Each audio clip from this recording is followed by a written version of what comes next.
तारीख 17 सितंबर, वक्त सुबह के 5 बजे। बेंगलुरु का येलहंका रेलवे फैक्ट्री का एक वीरान कोना, जहां इंसान की परछाई और अंधेरे में कोई फर्क नहीं होता। सूरज की पहली किरण फूटने वाली थी और अंधेरा धीरे धीरे दम तोड़ रहा था। पुष्पा पुष्पा पुष्पा पुष्पा पुष्पा पुष्पा पुष्पा पुष्पा। लगभग 50 साल का एक आदमी, जो कि रेलवे में एक मैकेनिक था, अपने कुछ औजारों के साथ उस यार्ड में आया। उसे एक पुरानी और जंग खाई हुई बोगी की मरम्मत करनी थी। वो बोगी के पिछले हिस्से पर टॉर्च की रोशनी मारता है। हाँ, बस ये आखिरी बोगी बची है। इसे ठीक करके सीधा 2 दिन की छुट्टी लूंगा। इस बार बीवी बच्चों के साथ कोयम्बटूर में खूब मजे करूंगा। अरे कितने दिनों से उनको घुमाया नहीं है। चलो देखें क्या है अपने पास। वो आदमी झोले से औजार निकाल बोगी की मरम्मत करने में जुट गया। हथौड़े की एक एक चोट उस वीराने में देर तक गूंजती रही, जैसे रात चीख चीख कर किसी का पता पूछ रही हो। ये सब कुछ देर तक चलता रहा कि तभी अचानक से उसके ठीक पीछे वाली बोगी अचानक से अपने आप हिल उठी। वो आदमी एकदम से चौंक उठा। हाँ, किसी ने इंजन तो स्टार्ट नहीं कर दिया। अरे पर इस वक्त यहां तो किसी की ड्यूटी भी नहीं थी। वो देखता हूं। उस शख्स ने झांक कर इधर उधर देखा। दूर दूर तक किसी का कोई नामो निशान नहीं था। एक पल के लिए उसे कुछ समझ नहीं आया कि आखिरकार ये अभी अभी हुआ क्या था। कुछ सेकंड्स आसपास देखकर वो वापस से अपने काम में जुट गया। लेकिन तभी अचानक से उस आदमी के ठीक पीछे वाली बोगी में एक बार फिर से हरकत हुई और उसे कुछ समझ नहीं आया कि आखिरकार ये सब हुआ क्या अचानक से। कौन है? कौन है? कौन उधर? कौन है? ये क्या चक्कर है? इंजन के अंदर तो कोई है भी नहीं। अरे तूफान भी आ जाए तो भी ट्रेन इतनी आसानी से हिल नहीं सकती। फिर आखिरकार ये इतनी ताकत है किसमें जो पूरी की पूरी बोगी को हिला दे? उस आदमी को वाकई में कुछ समझ नहीं आ रहा था। वो अपनी ही सोच में डूबा हुआ था। अचानक से ट्रेन के इंजन की हॉर्न की आवाज चीख उठी। वो शख्स एक बार फिर से चौंक गया। ट्रेन के पहिए अचानक से आगे बढ़ने लगे और इससे पहले कि वो कुछ कर पाता, उसके ठीक पीछे वाली बोगी उसकी ओर तेजी से बढ़ती गई और उस आदमी के संभलने से पहले जैसे एक जोर से टक्कर मारी। ट्रेन की उन 2 बोगीज के बीच वो आदमी दब गया। खून के फव्वारों से जमीन सुर्ख लाल हो गई। उसे एक ऐसी दर्दनाक मौत मिली कि वो बेचारा ठीक से चीख भी ना सका। सूरज की रोशनी में खून से सनी बोगी चमचमा रही थी। 17 अक्टूबर रात के 3 बज रहे थे। बेंगलुरु के आसपास कहीं कर्नाटक एक्सप्रेस पटरी पर तेज रफ्तार से दौड़े जा रही थी। कर्नाटक एक्सप्रेस के 3rd AC कोच में बेहद हल्की रोशनी फैली हुई थी।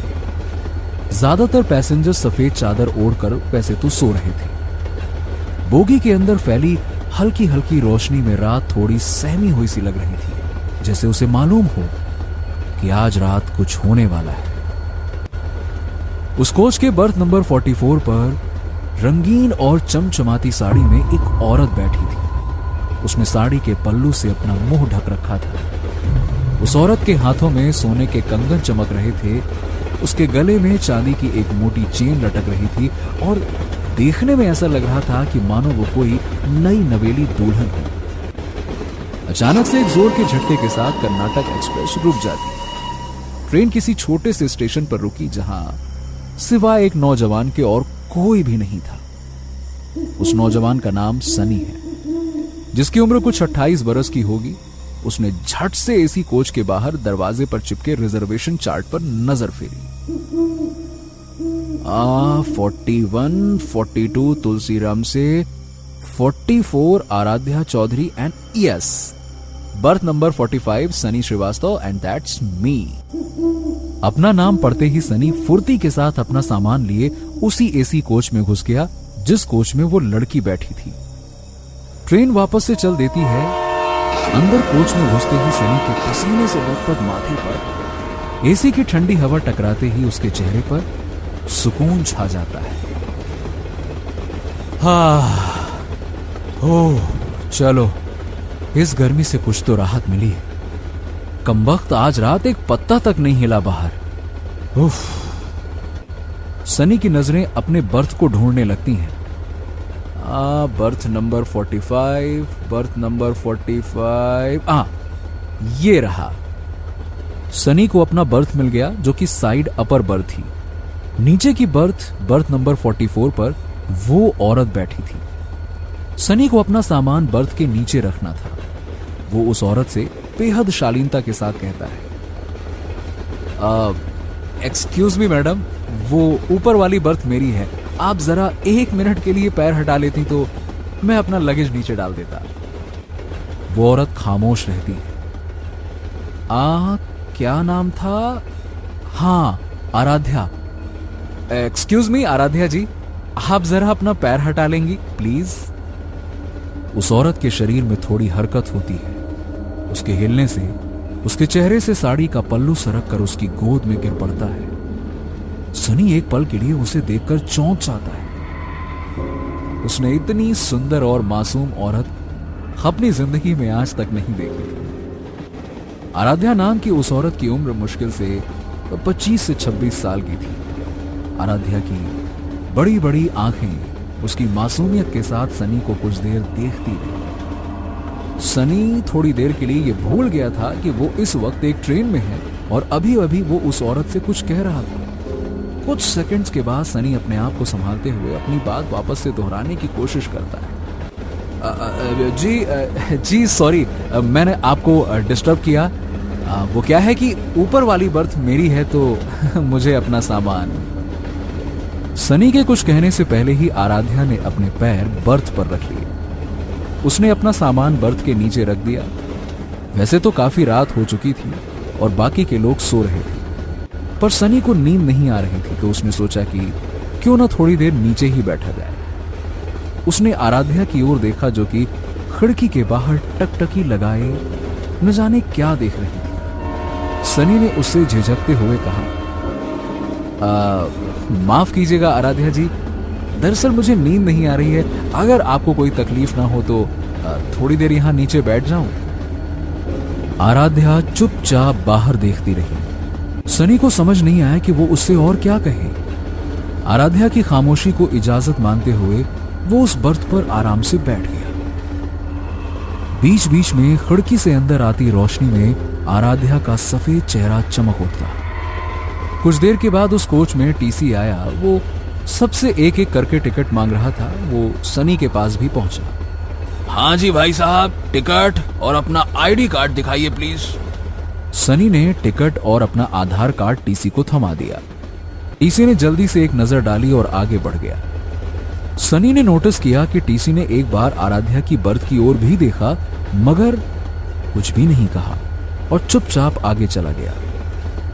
वाह अंकल, वाह वाह वाह वाह, लड़की से कोई पूछताछ नहीं, मतलब सारे कायदे कानून सिर्फ हम लड़कों के लिए हैं। चलो भाई कोई बात नहीं, अपने को क्या है। ठीक है। सनी ने अपना मोबाइल बाहर निकाला। उसे अपने मोबाइल की स्क्रीन पर अपनी मंगेतर शालू का मिस्ड कॉल दिखता है। अरे शालू का मिस्ड कॉल कब आया, पता ही नहीं चला। बेचारी अब तक जगी है, चलो उससे बात ही कर लेता हूं।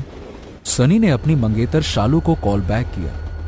हेलो शालू, तुम अब तक सोई क्यों नहीं? ओप्पो, कैसे सो जाती? तुमने बताया ही नहीं कि तुम ठीक से पहुंचे हो कि नहीं। अरे बाबा, फोन नहीं किया तो क्या हो गया, कोई बच्चा थोड़ी हूं मैं। और क्या, बच्ची ही तो हो तुम। अच्छा सुनो, मम्मी पापा से ना अच्छे से मिलना। पापा थोड़े गुस्से वाले हैं तो थोड़ा एडजस्ट कर लेना, ठीक है? रिलैक्स यार, और ज्यादा से ज्यादा क्या होगा, अगर तुम्हारे पेरेंट्स नहीं भी माने तो भाग के शादी कर लेंगे, सिंपल ना, भाग के शादी कर लेंगे। सनी के मुंह से ये बात सुनते ही आराध्या की बड़ी बड़ी आंखें मानो और बड़ी हो गई हों। वो सनी की ओर मुंह करके उसकी बातें ध्यान से सुनने लगी। पता नहीं शालू, आज ना मैं इमेजिन करने की कोशिश कर रहा था कि शादी के जोड़े में तुम कैसी लगोगी। शादी का जोड़ा।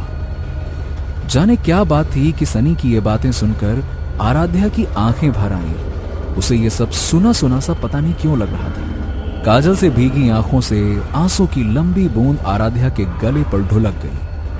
हालांकि उसके चेहरे पर कोई भाव नहीं थे, उसकी पलकें तक नहीं झपक रही थीं और सनी इन सबसे बेखबर शालू से बातें किए जा रहा था। हाँ सही है। खैर अच्छा सुनो, मैं बेंगलुरु पहुंच के फोन करूंगा, ठीक है ना। चलो चलो बस अब सो जाओ, वरना सुबह तुम्हें फिर से माइग्रेन हो जाएगा। चलो ओके, सो जाओ। ठीक है, तुम भी सो जाओ अब। रखती हूँ। Love you. Love you too. Bye bye.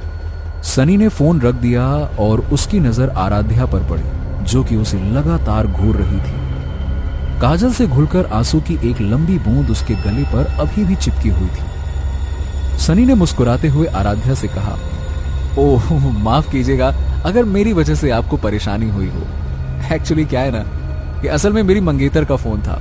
थोड़े टाइम के लिए भी कहीं चला जाता हूं ना तो बेचारी अपसेट हो जाती है। बाय द वे हम दोनों अगले ही महीने शादी करना चाहते हैं और मैं बेंगलुरु उसके पेरेंट्स के पास जा रहा हूं उसका हाथ मांगने। आई होप कि सब कुछ ठीक रहेगा। आराध्या चुपचाप टकटकी लगाकर बिना पलक झपकाए उसे देखती रही। एक पल के लिए सनी को लगा कि कहीं वो गूंगी तो नहीं, पर फिर सनी ने उससे बात करने की आखिरी कोशिश की। Just wish me luck. वैसे आप भी बेंगलुरु जा रही हैं? इससे पहले कि सनी कुछ और पूछ पाता, अचानक से ट्रेन एक सुरंग में घुस गई और ठीक उसी वक्त पूरी बोगी में फैली धीमी रोशनी फड़फड़ाकर बुझ गई।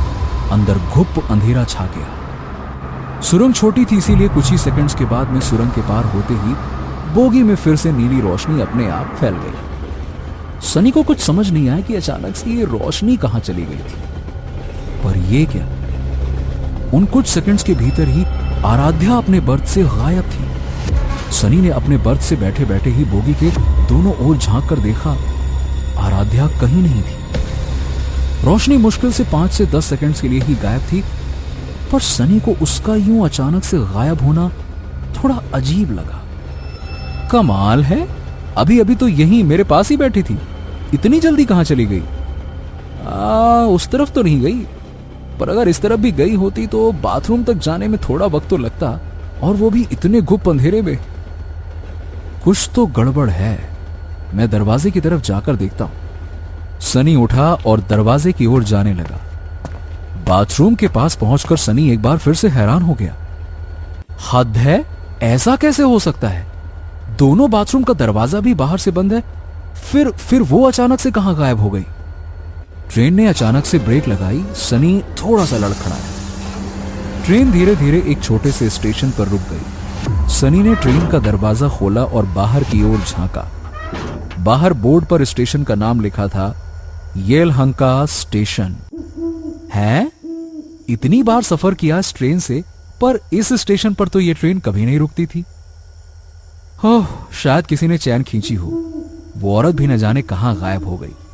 खैर छोड़ो, मुझे क्या, चेहरा धोकर सीधे सो जाता हूं यार। चलो सोया जाए अब।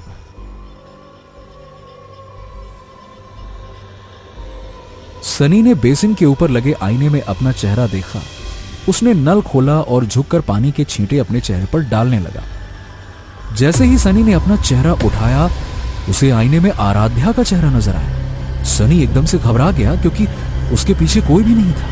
फिर आईने में आराध्या का अक्ष कैसे नजर आ सकता था? मगर फिर भी हिम्मत करके उसने पीछे मुड़कर देखा, जहां सिवाय लोहे की दीवार के कुछ भी नहीं था। डर के मारे सनी के हलक से एक भी शब्द बाहर नहीं निकल रहा था। आईने की तरफ उसने धीरे से पलटकर फिर से देखा और आईने में उसके चेहरे की बजाय आराध्या का चेहरा नजर आ रहा था। अचानक से आईना खुद ब खुद टूटकर चकनाचूर हो गया।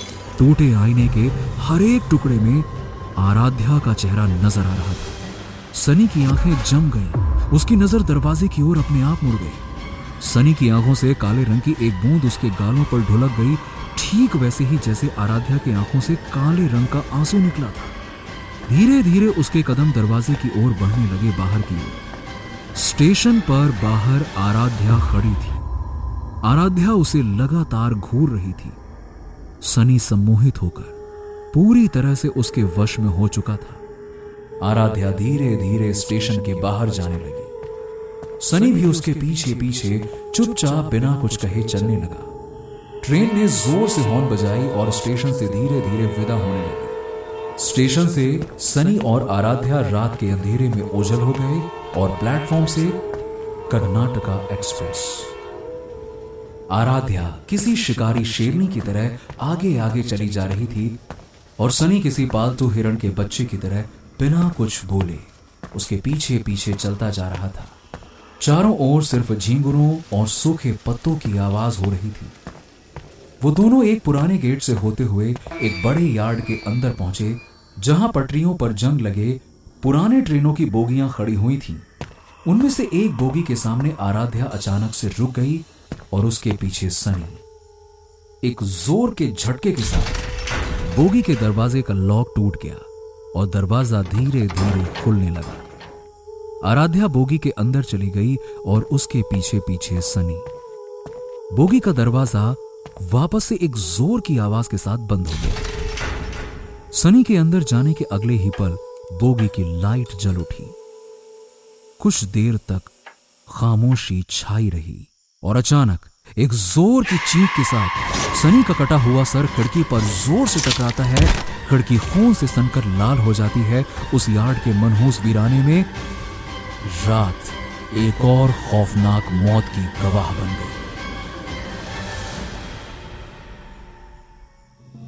ब्रेकिंग न्यूज, एक और बड़ी खबर आ रही है बेंगलुरु से, जहां येलहंका रेलवे फैक्ट्री में आज सुबह एक और खौफनाक कत्ल को अंजाम दिया गया। जी हां, ब्रेकिंग न्यूज, लगातार चौथी दर्दनाक मौत। हाँ बोल दीप्ति, जल्दी से ऑफिस आ जा। बॉस ने इमरजेंसी मीटिंग बुलाई है। अमेरिकन क्लाइंट है, ऑनलाइन प्रेजेंटेशन है and they need the best coder, जो कि तू है। तो बस जल्दी से आ जा यहाँ। दीप्ति, बॉस को बोल दे मैं नहीं आ सकती। अमेरिका से बड़ी इमरजेंसी यहाँ लगी है। कल मिलती हूँ। अरे लेकिन देविका। देविका हेगड़े, उम्र 26 साल, बेंगलुरु की एक बड़ी आईटी कंपनी की एक सुपर ब्रिलियंट कोडर, स्वभाव से झक्की और तेवर की गरम। ये देविका के व्यक्तित्व का वो सच है जिसे दुनिया जानती है, लेकिन देविका का एक दूसरा सच भी है जिसे सिर्फ वही जानती है, और वो है कि देविका को स्कूल में ही सुपर नेचुरल सब्जेक्ट्स में इंटरेस्ट आने लगे थे। कॉलेज आते आते वो इलेक्ट्रॉनिक्स फ्रीक हो गई थी और साथ में एक कंप्यूटर कोडर भी, लेकिन समय के साथ सुपर नेचुरल सब्जेक्ट्स में उसकी दिलचस्पी धीरे धीरे करके और भी बढ़ती गई। उसने इंटरनेट पर भी दुनिया के तमाम खोस्ट हंटर्स यानी कि आत्माओं को खोजने वाले लोगों पर कई साल रिसर्च किया और खुद से कई सारे इलेक्ट्रॉनिक गैजेट्स एंड मशीन्स बनाए। इन गैजेट्स एंड मशीन्स की मदद से वो आत्माओं का पता भी लगा सकती है और उन्हें कैद भी कर सकती है। देविका को पूरा यकीन था कि उस रेलवे यार्ड में किसी न किसी की आत्मा तो मौजूद है और उसी ने ये सारे के सारे खून किए हैं। देविका बाइक पर लगे मोबाइल को ट्रैक कर लोकेशन के पास पहुंची। लोकेशन एक गेट के अंदर था, पर गेट पर एक बड़ा सा ताला लटका था, यानी कि सील्ड था। लोकेशन तो यही है। मुझे अंदर चुपके से जाना होगा, लेकिन गेट तो लॉक है। ताला तोड़ा तो किसी को शक हो जाएगा। अंदर जाने का कोई दूसरा रास्ता जरूर होगा। देविका ने अपने बुलेट को थोड़ी दूरी पे पार्क किया और एक दीवार के करीब पहुंची। उसने देखा कि थोड़ी दूरी पे दीवार का एक हिस्सा टूटा हुआ है। देविका उस टूटे हिस्से से गुजरकर बड़े आराम से कैंपस के अंदर आ गई। देविका ने चारों ओर नजर घुमाई। सूरज ढल चुका था और अंधेरा धीरे धीरे दबे पांव फैल रहा था। देविका ने अपने बैग से कुछ गैजेट्स निकाले। उसने एक ईएमएफ मीटर को घड़ी की तरह अपने कलाई पर बांध दिया। जब क्या होता था कि कोई आत्मा आसपास मौजूद हो तो ईएमएफ मीटर की लाइट जल उठती थी। देविका ने ईएमएफ मीटर ऑन किया और आसपास इधर उधर चलने लगी। अगर उस आत्मा ने वाकई में 4 खून किए हैं तो पीली की जगह लाल बत्ती जलनी चाहिए, और अगर लाल बत्ती जली तो इसका मतलब होगा कि मेरा सामना एक बहुत जिद्दी और गुस्सैल आत्मा से होने वाला है। देविका कुछ देर इधर उधर घूमती रही, पर किसी भी मशीन में कोई भी हरकत नहीं हुई। लेकिन उसी वक्त देविका की नजर उस बोगी पर पड़ी जहां आज सुबह सनी की मौत हुई थी। उस जगह को पीली पट्टियों से घेर दिया गया था। देविका ने देखा कि इस वीराने में आसपास कोई नहीं है। देविका क्राइम सीन पर पहुंचती है। उसने अपने 2-3 मशीन्स और भी ऑन किए। 1 घंटे से ऊपर हो चुका है, किसी का कुछ पता नहीं। कहीं ऐसा तो नहीं कि सारे खून किसी आत्मा ने नहीं बल्कि किसी इंसान ने किए हो। पर मेरा दिल कह रहा है यहाँ कुछ तो है, थोड़ी देर और देखती हूँ। देविका ये सब कुछ सोच ही रही थी कि अचानक से ईएमएफ मीटर से बीप बीप की आवाज आने लगी। देविका ने तुरंत ईएमएफ मशीन पर लगे स्पेशल थर्मोमीटर को देखा। उस पर टेम्परेचर की डिग्री अपने आप ऊपर होने लगी, जिसका मतलब ये साफ था कि कोई ना कोई अदृश्य शक्ति आसपास ही है। देविका का अंदेशा बिल्कुल सही था। उसी वक्त ईएमएफ मीटर की सुई भी हिलने लगी और एकदम से लाल बत्ती जल उठी। देविका ने जैसे ही आत्मा को कैद करने की बात कही, उसकी मशीन अचानक से बंद हो गई। ये क्या, इसे क्या हो गया?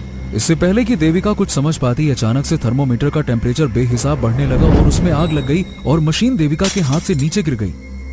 देविका समझ चुकी थी कि आत्मा बेहद गुस्से में है और इसे काबू कर पाना आसान तो नहीं होगा। ये आत्मा बहुत गुस्से में लग रही है, मुझे इससे बात करनी पड़ेगी। देविका झट से अपने साइड बैग से एक दूसरी मशीन निकालती है। एक छोटे से रेडियो से दिखने वाले उस मशीन में देविका अलग अलग फ्रिक्वेंसी पर जाकर आत्मा से बात करने की कोशिश करती है। सुनो, अगर तुम मुझे सुन पा रहे हो तो मुझसे बात करो। मैं तुम्हें कोई नुकसान नहीं पहुंचाऊंगी, मैं वादा करती हूँ। मैं बस तुमसे बात करना चाहती हूँ। अचानक रेडियो से कुछ अजीब सी आवाजें आने लगी। देविका उस सिग्नल की दिशा में आगे बढ़ने लगी। जैसे जैसे वो आगे बढ़ रही थी, आवाज और धीरे धीरे करके साफ होती गई। तभी देविका के कानों में एक आवाज टकराई और वो आवाज किसी और की नहीं बल्कि आराध्या की थी। चली जा, चली जा। देविका ने गहरी सांस भरी। चली जाऊंगी, लेकिन उसके पहले तुम्हें मुझे ये बताना पड़ेगा कि तुम लोगों को मार क्यों रही हो और उन लोगों ने तुम्हारा बिगाड़ा क्या था।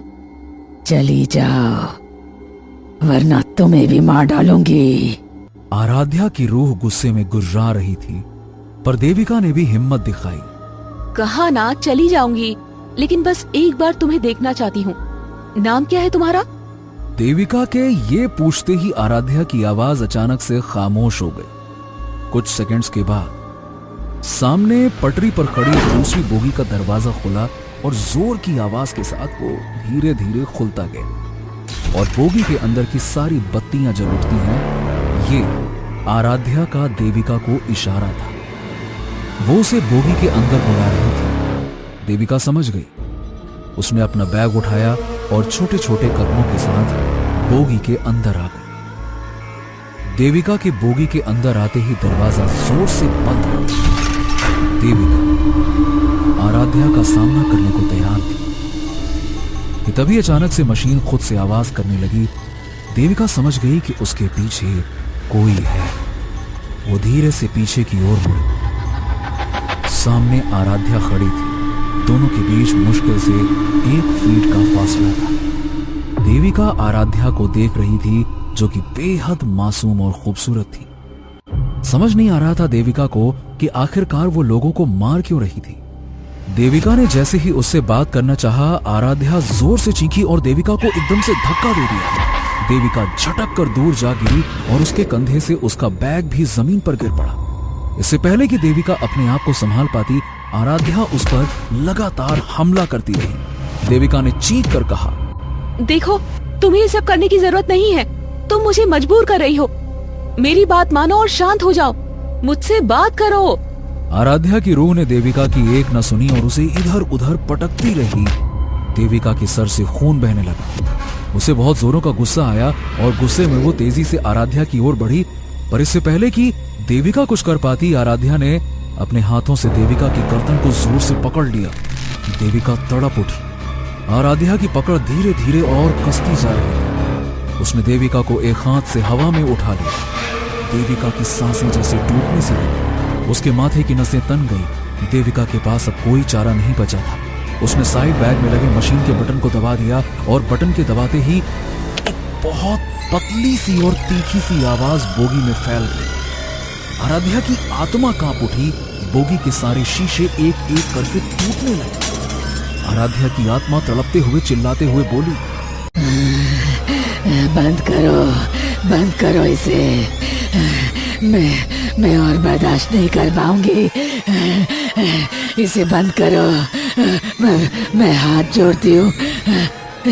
तुम जो कहोगी मैं वैसा ही करूंगी। बंद करो इसे। ये सुनते ही देविका को आराध्या के ऊपर थोड़ा तरस आया और उसने वो मशीन बंद कर दिया। आराध्या की आत्मा ने समर्पण कर दिया और अगले ही पल देविका उसके चंगुल से आजाद हो गई। आराध्या की आंखों से काजल आंसू में घुलकर उसके गालों पर ढुलक गए। आराध्या अब बात करने को तैयार थी। मेरा नाम आराध्या चौधरी है। उस रात मैं बहुत खुश थी क्योंकि मेरी शादी होने वाली थी उससे, जिससे मैं पागलों की तरह प्यार करती थी। लेकिन हमारे घर वाले राजी नहीं थे। मैं घर से भाग के कोर्ट में शादी करने वाली थी। 17 जून की रात मैं कर्नाटका एक्सप्रेस से बेंगलोर जा रही थी, जहाँ पे मैं और अनिल शादी करने वाले थे। मैं खुश जरूर थी कि अगले दिन से मेरी जिंदगी बदलने वाली थी, पर मैं थोड़ी घबराई भी हुई थी क्योंकि मेरा भाई पुलिस में है और बहुत गुस्से वाला भी। मैं बहुत हिम्मत करके घर से भागी थी, बल्कि सच कहूँ तो जिंदगी में पहली बार मैं ट्रेन से अकेले सफर कर रही थी। फिर किसी छोटे स्टेशन पर ट्रेन रुकी।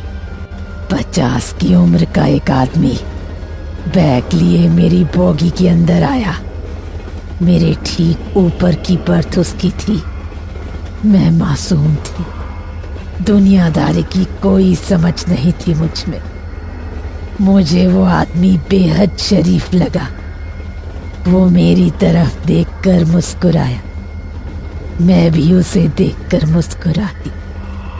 उसकी उम्र मेरे पापा की जितनी होगी।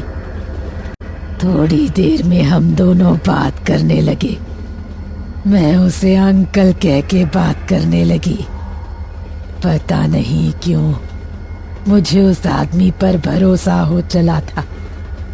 मैंने उसे सारी बात बता दी कि मैं घर से भागकर बेंगलोर जा रही हूँ और कोर्ट में शादी करने वाली हूँ। उस आदमी ने कहा कि वो वकील है और वो हम दोनों की मदद करेगा। उसने मुझे ये कहकर डरा दिया कि हो सकता है कि बेंगलोर में मेरा भाई मुझे और अनिल को पकड़ ले। अगर मेरे भाई ने हम दोनों को पकड़ लिया तब वो हमारी मदद नहीं कर पाएगा। उसने अपनी जिंदगी में ऐसे कई सारे केस देखे हैं। मैं बहुत डर गई थी। फिर उसने कहा कि आके येलहंका स्टेशन के पास उसकी बेटी का ससुराल है। आज रात मैं वहीं रुक जाऊं और अगले दिन वो आदमी किसी दूसरे कोर्ट में हमारी शादी करा देगा, क्योंकि येलहंका में वो बहुत लोगों को जानता है। मैं उसकी बातों में आ गई और हाँ कर दिया। ये मेरी जिंदगी की सबसे बड़ी और आखिरी भूल थी। उस आदमी ने चुपके से ट्रेन का चेन खींचा और येलहंका स्टेशन के पास ही ट्रेन रुक गई। मैं अपना सारा सामान लेकर उस आदमी के साथ उतर गई। रात का वक्त था और चारों तरफ बड़ी हल्की रोशनी थी। थोड़ी देर साथ चलने के बाद पर उसने हंसकर मेरी बात टाल दी और बस चलते रहने को कहा। मैं बस 2 कदम बढ़ी ही थी कि अचानक उस आदमी ने पीछे से मेरा मुंह अपने हाथ से दबा दिया। उसने एक झटके में मेरी सोने की चेन मेरी गर्दन से निकाल ली। मैंने चिल्लाने की कोशिश की पर वो काफी ताकतवर था। मैंने जोर से अपना दांत उसके हाथों में गाड़ दिया। वो दर्द से चीख उठा। मैंने भागने की कोशिश की पर उससे तेज नहीं भाग पाई। उस आदमी ने मुझे फिर से पकड़ लिया। मैं डर के मारे जोर जोर से चीखने लगी। उस आदमी को गुस्सा आया और वो मेरा गला दबाने लगा। मेरा दम घुटने लगा। कुछ सेकंड के अंदर मेरी मौत हो गई। कहाँ अगले दिन मैं दुल्हन बनने वाली थी और कहाँ मेरे सामने मेरी ही लाश पड़ी हुई थी। मेरी गलती बस इतनी थी कि मैंने आंख मूंद कर उस आदमी पर भरोसा किया। मुझे लगा कि उसने मुझसे प्यार से बात की है, इसलिए वो अच्छा ही होगा। नहीं, ऐसा नहीं होता है। जो जितना प्यार से बात करता है वो उतना ही खतरनाक होता है। ये सीख इसी दुनिया ने मुझे दी और इस सीख के बदले मुझे मिली मौत। मैंने फैसला लिया कि हर वो इंसान जो प्यार से बात करने का नाटक करता है उसे मारना होगा। आराध्या, तुम्हारी उम्र इतनी भी नहीं हुई थी कि दुनिया का सच समझ पाती। मुझे तुम्हारे लिए बहुत दुख है, लेकिन आराध्या, तुम्हारी ये सोच बिल्कुल गलत है। तुम तो लव मैरिज करने वाली थी ना? प्यार से तो सनी भी बात किया करता था ना? जब वो तुम्हारे सामने आएगा तो क्या उसे भी मार दोगी?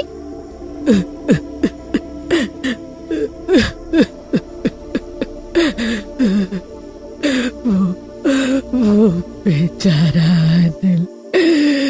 मैं जानती हूँ कि अनिल आज भी मेरा इंतजार कर रहा होगा। महीने की हर 17 तारीख को मैं इसी कर्नाटका एक्सप्रेस पर चढ़ती हूँ कि बेंगलोर पहुंचकर अनिल से मिलूंगी, पर ऐसा कभी नहीं हो सकेगा। काश मैं जानती हूँ कि अनिल आज भी मेरा इंतजार कर रहा होगा। महीने की हर 17 तारीख को मैं इसी कर्नाटका एक्सप्रेस पर चढ़ती हूँ कि बेंगलोर पहुंचकर अनिल से मिलूंगी, पर ऐसा कभी नहीं हो सकेगा। काश मैं उसे बोल पाती कि मेरा इंतजार ना करे।